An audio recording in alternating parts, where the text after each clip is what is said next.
Siemanko moi mili, Mercedesów W203, no trochę już było na kanale, ale w zasadzie to żaden nie miał pod maską kompresora. Ten ma bardzo fajny i lubiany temacik, poczciwa 203, druga generacja C-klasy. Jest tu kompresor pod maską, ale nie jest to C32 AMG, a C180 kompresor. Po prostu C180 kompresor. Rocznik 2006, także Polift. W dzisiejszym filmie przyjrzymy się maszynie z bliska, ale tak szybciuteńko, bo już 203 trochę było. Nawet brabusiarska była 203. Bierzemy auto raceboxy, skoczymy na próbę autostradową, może nawet byśmy sprawdzili wyciszenie. No co, czemu nie? Każdy dobrze zna tą bryłę. Jest to wersja, już wam pokazuję, Sport Edition, było coś takiego. Sport Edition, o ile wiem, bazuje na wersji Avantgarde. Mamy tutaj większe, 17-calowe felgi. Tak jest, 17, rozmiar opon 225×45 z przodu. Z tyłu jest identycznie. C-klasa jest aż takiej średniej wielkości. Nie jest za mała, nie jest za duża. Taki kompaktowy sedan, ważący mniej więcej 1,5 tony. A 1,5 tony w tej konfiguracji. Mamy tutaj ładny kolor, taki niby czarny, ale trochę fioletowo-granatowy. Mamy tutaj napęd oczywiście na tylną oś. Nie było 4x4 w takich C-klasach. Zgrabny, fajny samochodzik. Troszeczkę potrafią sobie one podgnić, ale jak widzę po tym egzemplarzu wszystko jest ok, zdrowy. Takie charakterystyczne dla wersji Avantgarde. Niebieskie, jakby trochę seledynowe, turkusowe szyby. Polift, no to też klosze mamy tutaj przeźroczyste. W przedlifcie były troszeczkę takie jakby półmatowe, taką miały dziwną strukturę. Wyglądały troszeczkę jak znicz. Tutaj mi właściciel mówił, że dołożył sobie znaczek taki pionowy, bo ta wersja Sport Line, znaczy Sport Edition, miała płaski znaczek. No i dobra, czy tutaj będziemy zaglądać? Do bagażnika już nie trzeba zaglądać. Normalny bagażnik. Proszę bardzo, w środku mamy materiałową tapicerkę, przestrzeń pasażerska z tyłu, takie oto drewniane wstaweczki, też materiał, mięciutko, przyjemnie, tu miękko, miękko. Te dekory są z forniżu z prawdziwego drewna. No, jak ładnie. Po tylu latach, chociaż jak na taką C-klasę,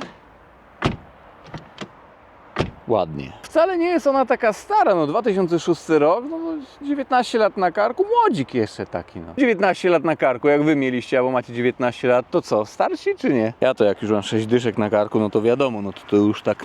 Te C-klasy, no dla dwumetrowców nie są zbyt obszernymi samochodami, aczkolwiek gdy jedziemy sobie w dwie osoby albo w pojedynkę, no to zmieścimy się tutaj, nawet jest wygodnie. No ta pizzereczka, takie normalne chyba w zasadzie fotele. Tak, tutaj mieści się prawie dwumetrowy petrolhead, 198 cm wzrostu. Wszystko jest ok. Tylko w tych C-klasach, no dla mnie przynajmniej jest troszeczkę wąsko. Samochody z generacji na generację stają się coraz większe, więc są naturalne, że tutaj po prostu jest mniej miejsca. Widok z perspektywy kierowcy. I to właśnie po wnętrzu chyba najłatwiej tutaj rozróżnić to, że jest to egzemplarz po liftingu. Deska jest taka sama. O, tutaj jest miękko wszystko. Ale zobaczcie, ten panel jest zupełnie inny w Polifcie. Są przede wszystkim takie prostokątne tutaj przyciski. Wcześniej były takie półokrągłe jak w starszych takich pilotach do telewizorów. Komandzik. No może odpalimy sobie kluczyk, no to jak widzicie taki turbolaserowy, o kurcz. Nie no, chyba na podczerwień to jest czy coś takiego. Nie wiem, czy tutaj zmienione zostało audio, ale gra bardzo ładnie, albo jakieś lepsze audio jest, coś takiego? Nie, chyba nie. Ale naprawdę basik taki, no tutaj proszę, już taki nowoczesny system nawigacyjny. A no widzicie, no DVD akurat tutaj nie ma, serwis.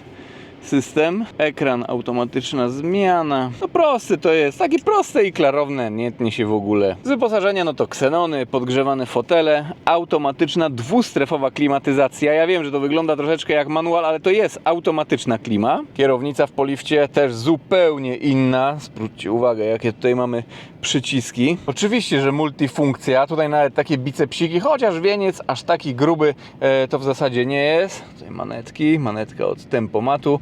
No i liczniki też zupełnie coś innego. Przede wszystkim są okrągłe takie tarcze. W przedlifcie była jedna taka wielka. Proszę bardzo, taki srebrny wieniec. Tutaj po środku wyświetlacz monochromatyczny. Prędkościomierz wyskalowany do 260 km na godzinę. No i jak tak na kierownicy sobie poprzyciskamy, co my tutaj mamy? Obsługa telefonu, przebieg, track, message. A jeszcze tutaj w górę i w dół. Zobaczmy, jakie to jest takie spalanie długookresowe. 10,4 litra, 34 km na godzinę średnia prędkość. To większość tak w mieście. Benzynka, no to musi chyba troszkę spalić. Co tu jeszcze? Fotochromatyczne lusterko, szyberdach. Pod tymi C-klasami, jakie prezentuję, widziałem, że niektórzy piszą, iż to wnętrze jest mega ładne. Akurat mi się podoba. Jest takie typowe dla Mercedesa z tamtych lat, ale niektórzy, widziałem, też piszą, że coś im tutaj nie pasuje to wszystko. Wydaje mi się, że raczej jest to kwestia gustu. Jak na takiego mniejszego sedana jest tutaj, myślę, całkiem elegancko. I jeśli chodzi o silnik. Kurczę, maski sobie akurat nie otworzymy. Ja tutaj nie potrafię, jakiś jest na to patencik, ale nie chcę tutaj urwać cięgna po prostu, więc nie będę otwierał. C180 kompresor, więc rzecz jasna pod maską 1,8 litra na kompresorze. Benzynka. 4-cylindrówka skonfigurowana z automatyczną 5-stopniową skrzynią biegów, 143 konie mechaniczne i 220 Nm. Pomyślicie sobie, kurczę, starszy automat, tył napęd, 1505 kg masa własna. Tak nawet odpycha się ten samochód. Szczególnie gdy jedziemy sobie normalnie, nie pod osiągi, no to fajnie, że tutaj jest dół i chyba to sprawia wrażenie, jakbyśmy tutaj mieli troszeczkę więcej mocy. No tak, bo jeżdżąc na co dzień samochodem, nikt przecież nie ciśnie ciągle do dechy, tylko powiedzmy w przedziale 2-4 tysięcy obrotów sobie operujemy. No to tutaj przyjemnie już się jeździ, jak jest kompresorek, a kompresor wiadomo działa właściwie całkowicie od dołu, nie że tam 2-3 tysiące i wjeżdża, tylko tak naturalnie jakby się wkręca to wszystko. Osiągi, deklaracja producenta 9,9 sekundy do pierwszej setki.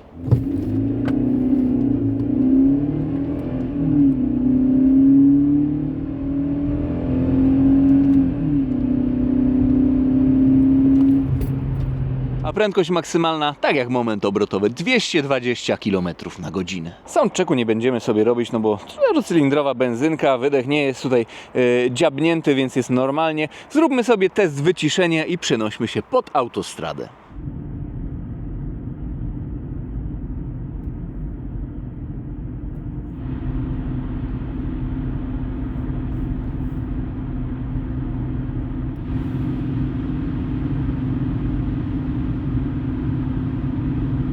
Jesteśmy na miejscu, palimy maszynę.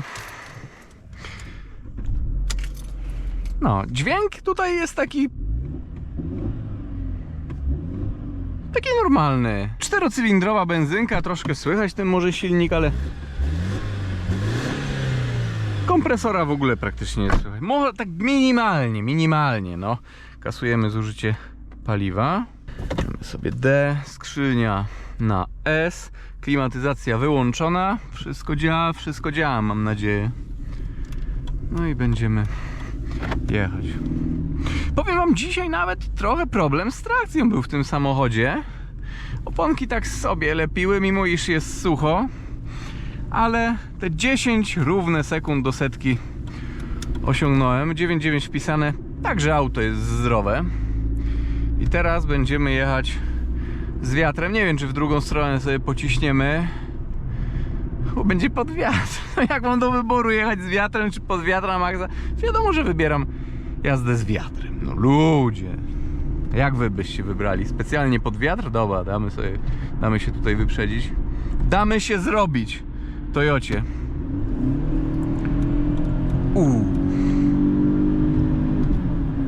Tak troszkę przeciąga biegi ten automat.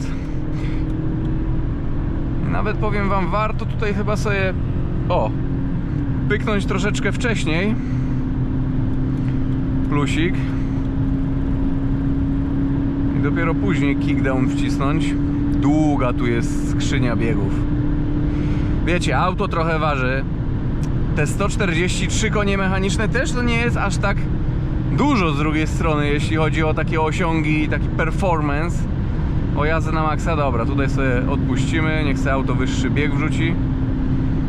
No i przy takich 180 km na godzinę 4000 obrotów w benzyniaku, w zasadzie technologicznie z lat 90. No dobra, i tutaj sobie depniemy. Wprawdzie jest lekko pod górkę, nawet troszeczkę przyspieszamy. No i tutaj już się wyrównuje i troszkę z górki. Ciężarówki się wyprzedzają. Na 100-200 nie patrzymy. Dobra, i 203 i muszę hamować. Na 100-200 nie patrzymy, bo tam odpuszczać musiałem. No, pod górę. Wiem, że tych słabszych autach nawet trochę pod górę jak jest, no to czuć, no. No ale dobra, póki co 203 km na godzinę było. Kickdownik. Chwilkę trzeba poczekać, wiadomo. Nie jest to sportowa skrzynia, ani sportowy samochód jakiś. Ej, ale tak sobie przypominam, kurczę, to C180 była kiedyś na kanale, zapraszam. C180 129 koni mechanicznych bodajże miała, nie? Jakoś tak, czy 115, czy 129. Tu wiele koni aż tak nie ma, ale więcej newta. No i ten newt jest dostępny w dużo szerszym zakresie. Dobra, tutaj odpuszczę, niech maszyna sobie odpocznie. Ma chwilę wytchnienia, no.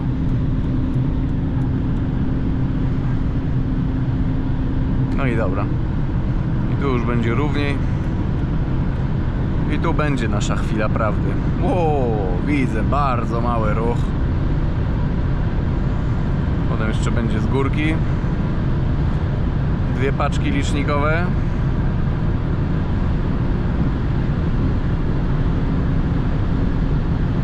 ...210 licznikowe.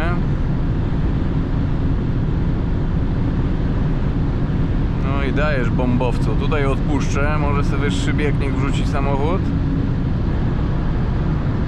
O tak. I to chyba był dobry pomysł.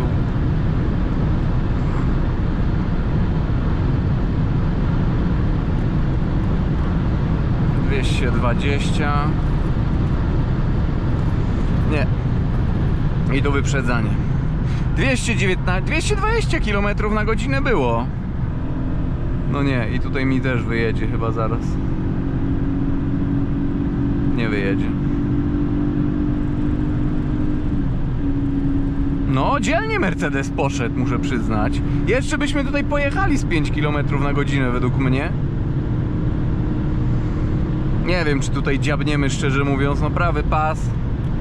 Tak symbolicznie.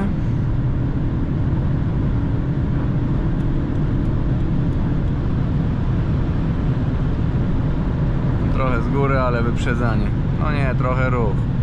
W drugą stronę będzie, kurde, pod wiatr, także wątpię. Nie liczyłbym tutaj nawet. A może w drugą stronę też sobie depniemy? Zobaczmy, jakie to jest zużycie paliwa. 16,4 litra, no przy takiej jeździe. Mercedesy, czy to W203, czy 210, czy 220, generalnie nawet po latach trzymają osiągi elegancko. No to jest, zrobimy sobie soundcheck. Zobaczymy, kurczę, teraz będzie trochę pod wiatr. Maszyna technologicznie lata 90, chociaż 2006 rok, ale jakieś takie Brother Louis. Tutaj można byłoby sobie jeszcze puścić Brother Louis, kurczę, i kickdown. No, spokojnie. Prowadzenie całkiem sympatyczne. Ja lubię, jak się te 203 prowadzą. Coś czuję, że dobrze bokiem by szedł ten Mercedes. Tak jak gdyby troszkę mokro było, nie wiem, ale to takie tylko moje odczucie. A tak go rzucić, kurczę, masą i by poszedł. Szpery tutaj nie ma. No dobra, i myślę, że możemy cisnąć. Wprawdzie, nie wiem, ja tutaj bym nie liczył, że 100-200 zmierzymy. Tym bardziej, że trochę pod wiaterek, trochę wiatr, trochę z boku, trochę w mordkę.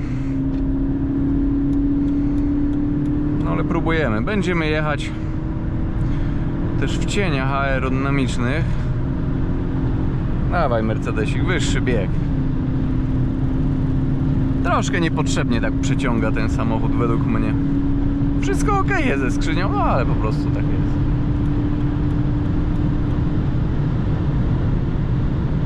No, paka 7.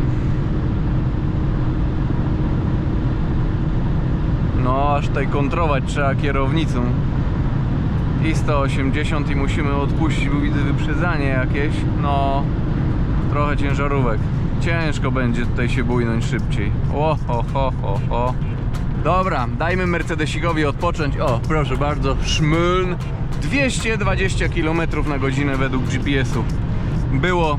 I myślę, że to będzie prędkość maksymalna tego odcinka, prędkość maksymalna tego samochodu. Chociaż Gdyby tutaj ten Niemiec nie jechał sprzeciwka, troszeczkę więcej by było, myślę. No, tak troszeczkę więcej. I okej, mam nadzieję, że ten filmik, jak i ta próba autostradowa, ten samochód Wam się niesamowicie to wszystko podobało. Także pozdrawiam i do zobaczenia w jakimś kolejnym filmie, kolejnym odcinku. Na razie, trzymajcie się. Zobaczcie w ogóle, jakie tutaj ładunki ciekawe. No, cały konwój.